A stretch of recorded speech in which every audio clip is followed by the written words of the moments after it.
Hello guys, तर स्वागत आहे तुमचं आपल्या या यूट्यूब चॅनलवरती. मित्रांनो, चॅनलवर नवीन असाल तर चॅनलला सबस्क्राईब नक्की करा आणि अशाच नवनवीन अपडेट्स आपल्या या चॅनलवरती पाहत राहा. चला तर मग आपण आपल्या व्हिडिओकडे वळूयात.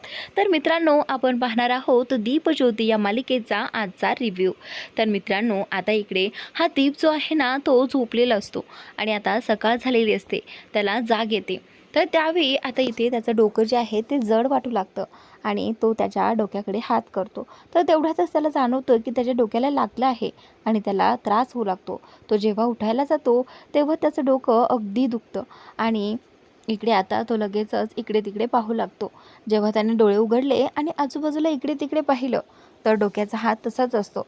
पण त्याच्या लक्षात येतं की तो तर ज्योतीच्या घरी आहे आणि त्याला कळत नसतं की तो इथे. तेवढ्यातच त्याला आठवतं की अरे हां, बाबांनी सांगितल्यामुळे मी रात्री घरीच गेलो नाही. बाबा जेव्हा बोलले होते की तुझा आणि आमचा संबंध संपला आहे, या गायकवाड घराण्यामध्ये तू पाय देखील ठेवायचा नाही, असं बाबांनी सांगितलं होतं. आणि त्याच टेन्शनमध्ये मी कदाचित तिकडे, असं त्याच्या लक्षात आल्यानंतर तेवढ्यातच तिथे ज्योतीची आई येते. आई आल्यानंतर पाहते की दीप जे आहे ते उठलेले आहेत. तर आई बोलते की थांबा हां, मी तुमच्यासाठी पाणी वगैरे घेऊन येते. असं म्हणत आईने दीपसाठी पाणी आणि चहा दोन्हीही आणलेलं असतं. इकडे दीप बोलतो की खरं तर याची गरज नाही आहे, मी जातो. पण ज्योतीची आई जी आहे ती दीपचं काही ऐकत नाही आणि बोलतं की हे पहा, तुम्ही कुठेही जाणार नाही आहात जोपर्यंत तुम्ही बरे होत नाही तोपर्यंत. तर आता इकडे दीप जो आहे तो विचार करतो की अरे, म्हणजे आता मी इथे थांबणार. त्यानंतर आई जी आहे ती बोलते की हे बघा, मी तुमच्यासाठी काहीतरी नाश्त्याला घेऊन येते. असं म्हणत आई आतमध्ये जाते. त्यानंतर ज्योती येते. ज्योतीने आवरून आता दुकानामध्ये निघाली असते. तेवढ्यात ज्योतीला दिसते की दीप उठलेला आहे. त्यावेळी आता दीप जो आहे तो बोलतो की ज्योती, मी इकडे, आत्ताच मला निघायला हवं खरं तर. त्यावेळी ज्योती बोलते की हे बघ दीप, तू कुठेही जाणार नाही आणि तसंही तुला बरं नाही आहे. जोपर्यंत तू चांगला बरा होत नाहीस तोपर्यंत तू कुठेही जाणार नाहीस, समजलं तुला? त्यावेळी ज्योती बोलते की तू इथेच राहायचं आहेस आणि जेव्हा तुला बरं वाटेल ना तेव्हा तू जा ना. आणि इकडे आता दीप जो आहे तो बोलतो की हे बघ ज्योती, बाबांना जर कळालं ना मी इथे आहे तर ते तुझ्यावरतीही रागवतील.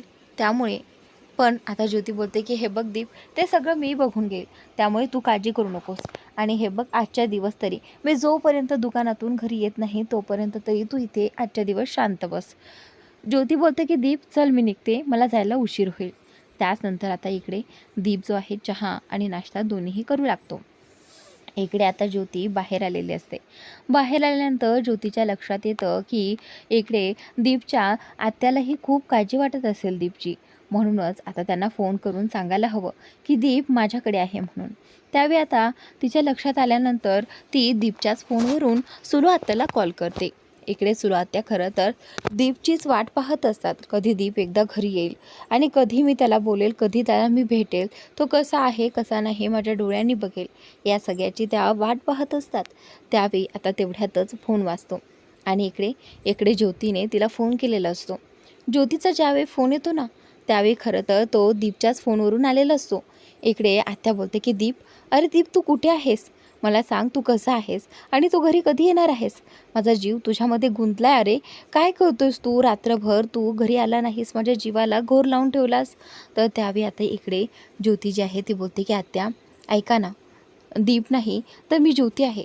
त्यावेळी आत्या बोलते की काय ज्योती तू, आणि तू काय करतेस दीपच्या फोनवरती, असं आत्या इथे ज्योतीला विचारू लागतात. आणि त्याचवेळी आता इकडे ही प्रीती जी आहे ती या आत्याचं बोलणं ऐकत असते. प्रीतीला कळालं आहे की दीप जो आहे तो ज्योती बरोबर आहे. आणि त्याचनंतर आता इकडे आत्या विचारू लागतात की काय झालं आहे, दीप कुठे आहे? त्यावेळी आत्याला इथे ज्योती बोलते की तुम्ही अगोदर शांत व्हा, दीप एकदम व्यवस्थित आहे आणि तुम्ही काळजी करू नका, दीप माझ्याबरोबर माझ्याच घरी आहे. तर त्यावेळी आता इकडे ज्योती जी आहे ती आत्याला घडलेला सगळा प्रकार सांगते. रात्री जेव्हा दीप रस्त्यावरती पडला होता ते सगळं देखील आत्याला इथे ज्योतीने सांगितलेलं आहे. इकडे ज्योती बोलते की मला वाटेत जाताना दीप दिसला आणि त्यावेळी मी ठरवलं की पुरुषोत्तम काका खूप रागात आहेत आणि दीप स्वतःच्या जीवाचं काही करून घेईल असं मला वाटलं होतं आणि म्हणूनच मी दीपला माझ्या घरी घेऊन गेले. त्यावेळी हे ऐकताच सुलू आत्याला खूप बरं वाटलं. सुलू आत्या जी आहे ती बोलते की ज्योती, तू खूप चांगलं काम केलंस गं. पोरी, माझ्या दीपची तू काळजी घेतलीस. रात्रभर माझ्या जीवाला घोर लागला होता, पण आता मला कसलीच काळजी नाही आहे, कारण तो तुझ्या घरी आहे. असं म्हटल्यानंतर आता इकडे ही जी सुलू आहे ना, सुलू बोलते की खरं ज्योती, तुझे आभार कसे मानू हे मला कळतच नाही आहे. असं म्हणत आता ज्योती जी आहे ती बोलते की आत्या, एवढं काय आहे त्यात, प्लीज असं नका बोलू. असं म्हणत आता इकडे सुलू आत्या जी आहे ती बोलते की तरीही थँक्यू. असं म्हणत सुलू आत्याने आता फोन ठेवलेला आहे. इकडे आता ही प्रीती जी आहे ती खूप रागात असते. प्रीती बोलते की नेहमीच ही ज्योती काही ना काही करते आणि माझ्या मध्येच येते. त्यावेळी आता इथे ती बोलते की आता दीप माझ्या घरी आहे हे पुरुषोत्तमला कळालंच पाहिजे आणि त्यासाठी मी आता माझा खेळ खेळणार. असं म्हणत आता प्रीतीने ठरवलं आहे की काहीही झालं तरी दीप आमच्या घरी आहे हे पुरुषोत्तमच्या कानी पडलंच पाहिजे. इकडे आता ज्योती दुकानामध्ये गेलेली आहे. दुकानामध्ये गेल्यानंतर काही कस्टमर्स तिच्याकडे येतात आणि साड्या पाहू लागतात. त्यावेळी आता ज्योती जरा टेन्शनमध्येच असते, कारण ज्योतीला आठवते की आई जी आहे ती ज्योतीला म्हटली होती की ज्योती, जर पुरुषोत्तम रावांना माहीत झालं की दीप आपल्या घरी आहेत तर त्यांना किती राग येईल, उगाचच ते आपल्यावरती चिडतील. त्यावेळी आता या सगळ्याचा विचार ज्योती करत असते आणि या विचारांमध्येच आता तिला कस्टमरला कोणत्या साड्या दाखवाव्यात आणि त्यांच्याशी काय बोलावं हेही सुचत नसतं. त्यावेळी आता एक कस्टमर येते आणि बोलते की मॅडम, ह्या 3 साड्या मी सिलेक्ट केलेल्या आहेत. तर त्यावेळी आता इथे ज्योती बोलते की हो का, बरं ठीक आहे, मी ह्या पॅक करते. त्यावेळी ती समोरची कस्टमर विचारते की मॅडम या सगळ्याचं बिल किती झालं. त्यावेळी ज्योती जी आहे ती बोलते की या सगळ्याचं बिल ना 31,000 झालं आहे. तर हे ऐकून तर ती समोरची बाई जी आहे ना ती शॉकच होते. ती बोलते की काय बोलताय तुम्ही मॅडम, हे पहा या सगळ्यावरती लेबल आहे आणि त्या सगळ्यावरती किंमत आहे. या सगळ्याची किंमत 1,000 रुपये आहे आणि तुम्ही मला ही किंमत सांगतात एवढी मोठी, असं कसं. तुम्ही सांगताय एक, याच्यावरती आहे एक, म्हणजे तुम्ही आम्हाला फसवताय की काय. असं आता ही समोरची बाई इथे ज्योतीला म्हणत असते. तेवढ्यातच शेजारची बाई जी आहे ती बोलते की हे पहा, मी आले होते इथे साड्या पाहण्यासाठी, पण जर इथे असंच कस्टमरला फसवलं जात असेल तर मी नाही घेणार बाबा इथून साड्या, मी जाते दुसऱ्या दुकानात. असं म्हणत आता ती शेजारची बाई जी आहे ती देखील दुसऱ्या दुकानात जायला निघालेली असते. तर त्याचनंतर इकडे ती समोरची बाई जी आहे ती बोलते की मॅडम असं कसं करू शकता तुम्ही. त्याचवेळी तिथे गणपत काका येतात. ते आल्यानंतर बोलतात की हे पहा मॅडम, तिच्याकडनं थोडी मिस्टेक झाली, खरं तर माझ्याचकडनं झाले, मीच बिल करत असतो, माझ्याकडनंच त्या बिलिंगमध्ये मिस्टेक झाली. खरं तर या सगळ्याचं बिल ना मी करून देतो. एक काम करतो, तुम्हाला 5% डिस्काउंट देतो, चालेल ना, मग तर घ्याल तुम्ही. तर आता इकडे असं म्हटल्यानंतर ती बाई जी आहे ती बोलते की हो असं म्हणत आता तिच्या तिन्ही साड्या पॅक करायला सांगतात. आणि ते सगळं आता स्वराजने पाहिलेलं असतं. स्वराज जो आहे तो बोलतो की आता या प्रीतीला हे गणपत काकाही पाठीशी घालायला लागले, म्हणजे आता हिची व्हॅल्यू ह्यांच्यापेक्षाही जास्त झाली असं वाटते. तर आता इकडे हा जो स्वराज आहे तो बोलतो की नाही, असं होता कामा नये, नाहीतर ही ज्योती जी आहे ती कायमच या दुकानामध्ये घर करून बसेल. पण मला असं होऊ द्यायचं नाही, मला माझी किंमत कमी होऊ द्यायची नाही आहे. म्हणून आता इकडे स्वराज येतो आणि स्वराज बोलतो की गणपत काका, काय चाललं इकडे असं, आणि हे पहा कस्टमर्सला असं फसवल्यासारखं का वागतायत. तर आता इकडे स्वराजने सगळं काही पाहिलेलं असतं. तर आता गणपत काका जे आहेत ते बोलतात की ते काय झालं ना, माझ्याकडनं थोडं चूक झाली म्हणून कस्टमर्स चिडले होते, पण काही नाही, आता सगळं व्यवस्थित आहे. त्यावेळी आता इकडे स्वराज जो आहे तो बोलतो की गणपत काका, एवढ्या वर्षांपासून तुम्ही काम करतात, मग तुम्ही चूक कसं काय करू शकता. तेवढ्यातच पाठीमागचे जे काही लोक आहेत ना कामवाले, ते सांगू लागतात की चूक इथे ज्योतीकडनं झाली आहे, गणपत काकाकडनं नाही. त्यावेळी आता इकडे स्वराज जो आहे तो बोलतो की थांबा, तुम्ही सांगायची गरज नाही आहे, खरं तर मी सगळं माझ्या डोळ्यांनी पाहिलं आहे. पण गणपत काका, तुम्ही जर अशा दुसऱ्यांच्या चुका पाठीशी घालणार असाल तर कसं चालेल. हे पहा, अशा चुका पाठीशी घालणं योग्य नाही आहे, कारण आपला हा बिझनेस आहे. अशा चुका केल्या तर आपल्याला लॉस होईल. त्यामुळे प्लीज अशा चुका इथे चालणार नाही, आणि तुम्हाला जर अशाच तिच्या चुका पाठीशी घालायच्या असतील तर तुम्हाला ही नोकरी सोडावी लागेल, कारण आम्ही अशांना नोकरीवर ठेवू शकत नाही. असं म्हटल्यानंतर इथे गणपत काकांच्या डोळ्यात पाणी येतं. आतापर्यंत त्यांच्याशी कधीच असं कुणी बोललं नव्हतं, पण आज स्वराज जे आहे ते असं बोलल्यामुळे गणपत काकांना खूप वाईट वाटतं. आणि इकडे ज्योतीलाही. तर आता ज्योती बोलते की माझ्यामुळे गणपत काकांची नोकरी जाणार असेल तर नाही, मला काहीतरी बोलावं लागेल. पण कसं, आता काय बोलू मी. तर आता इकडे माझी चूक पाठीशी घालण्यासाठी गणपत काकाने हे सगळं स्वतःवरती ओढवलं आहे. ज्योतीला या सगळ्याचं खूप वाईट वाटतं आणि ज्योतीच्या डोळ्यातून अक्षरशः पाणी येत असतं. इकडे आता प्रीतीला कळल्यानंतर की दीप तिच्या घरी आहे, त्यानंतर तिने आणि तिच्या त्या आईने एक प्लॅन बनवला आहे की आता काहीही झालं तरी आपल्या तोंडून पुरुषोत्तमला कळालं पाहिजे की दीप आमच्या घरी आहे. तर आता इकडे त्या दोघींचा प्लॅन झालेला आहे. प्लॅननुसार प्रीती आज घरी येणार असते. इकडे आता ज्योतीची आई किचनमध्ये काम आवरत असते आणि दीप जो आहे तो अगदी तिथेच बसलेला असतो, पण त्याला खूप बोर होत असतं. त्याला काय करावं आणि काय नाही हेही सुचत नसतं. एका जागेवर बसून तो काय करणार ना. तेवढ्यातच आता इथे प्रीती त्यांच्या घरी येते. घरी आल्यानंतर इकडे ती आईला आवाज देते. आईला बोलते की आई, दीप इथे. असं म्हटल्यानंतर आता इकडे इकडे तेवढ्यातच ही जी प्रीतीची आई आहे इकडची, ती लगेचच पुरुषोत्तमला दिसताच इथे या प्रीतीला फोन करते आणि इकडे प्रीती आल्यानंतर आल्याच प्रीतीचा फोन वाजू लागतो. इकडे सुलोचनाचं लक्ष त्या बाईकडे जातं, जी फोन स्पीकरवरती ठेवून प्रीतीशी बोलत असते. आत्तापर्यंत कधीही ती प्रीतीशी असं स्पीकरवर फोन ठेवून बोललेली नव्हती, पण मग आज असं काय चाललं आहे. आणि त्यांची नजरही तिकडे दादाकडे आहे. म्हणजे नक्की ह्यांचं काय चाललं आहे हे आता बारीकाने सुलोचना पाहत असते. तेवढ्यातच आता इकडे ती बोलू लागते की अगं प्रीती, कुठे आहेस तू. तर त्यावेळी प्रीती बोलते की आई, अहो मी ना माझ्या माहेरी आली आहे, माझ्या आईकडे. ते काय आहे ना, अचानक मला आठवण आली आणि म्हणूनच मी निघून आले. तर आता इकडे ही जी काही आई आहे ना, ती बोलते की प्रीती, म्हणजे तिकडे काय चाललं आहे बाकी सगळं. त्यावेळी आता इथे प्रीती जी आहे त्यांचा प्लॅन सुरू होतो. प्रीती बोलते की दीप भाऊजी, तुम्हाला किती लागलं हो. आणि मला सांगा, तुम्ही कुठे होतात.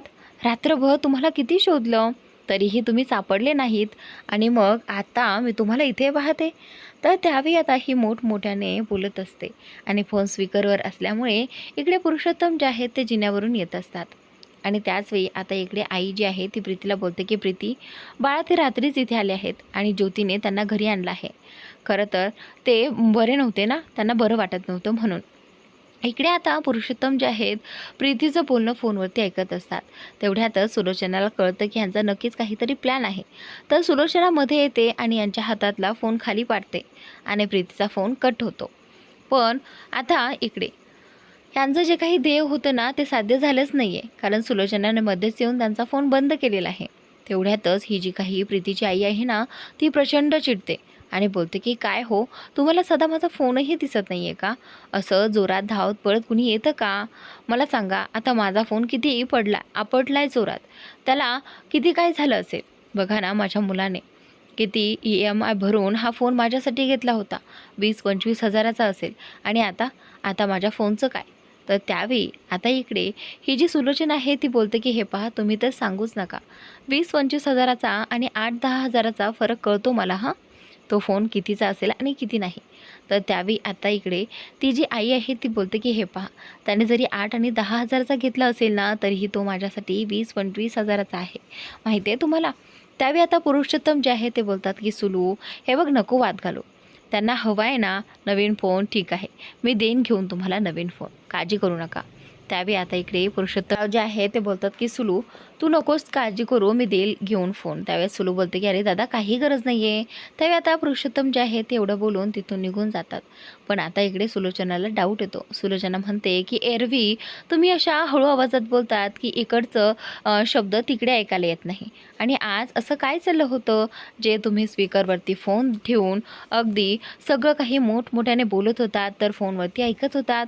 त्यावेळी आता इथे समोरची बाई जी आहे ती बोलते की हे बघा हा, म्हणजे मी आता या घरात मोठ्याने बोलूही शकत नाही का, आणि फोन स्पीकरवरही टाकू शकत नाही का. म्हणजे या घरात जगणं आणि राहणं अवघडच झालं दिसतंय. असं म्हणत ती आता आरडाओरड करत असते. इकडे आता ज्योती दुकानामध्ये असते. त्यावेळी तिला इथे गणपत काकांचं खूप वाईट वाटत असतं.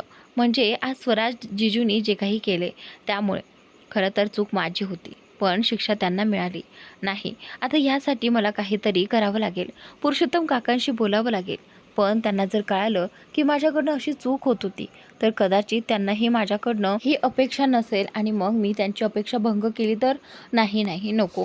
काय करू मी आता, काय करू? दीपला सांगू का ही गोष्ट? म्हणजे दीप तरी समजून घेईल.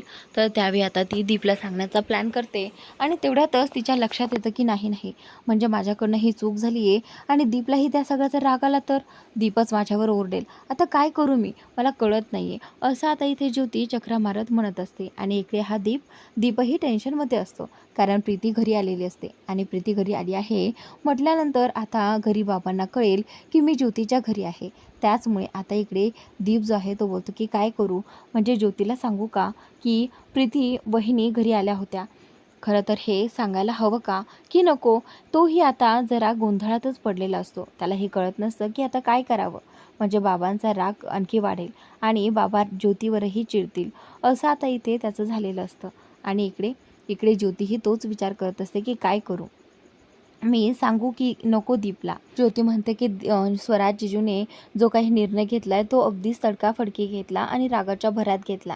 काय करू? माझ्याकडनं चूक झाली आणि त्याची शिक्षा मला भोगायची होती, पण ती गणपत काकांना भोगावी लागते आहे. मला खूप राग येतो आहे माझा स्वतःचाच की माझ्याकडनं असं कसं झालं? मला लक्ष का नाही देता आलं काम करताना? असं आता ती स्वतःलाच कोसत असते. आणि त्यानंतर इकडे दीप जो आहे तोही हाच विचार करत असतो की काय करू? मी ज्योतीला याबद्दल कळवू का की नको? आता तोही खूप दुविधामध्ये पडलेला असतो. तर मित्रांनो, आजचा भाग इथेच संपलेला आहे. पुढील भाग नक्की पहा आणि आपल्या या यूट्यूब चॅनलला सबस्क्राईब नक्की करा.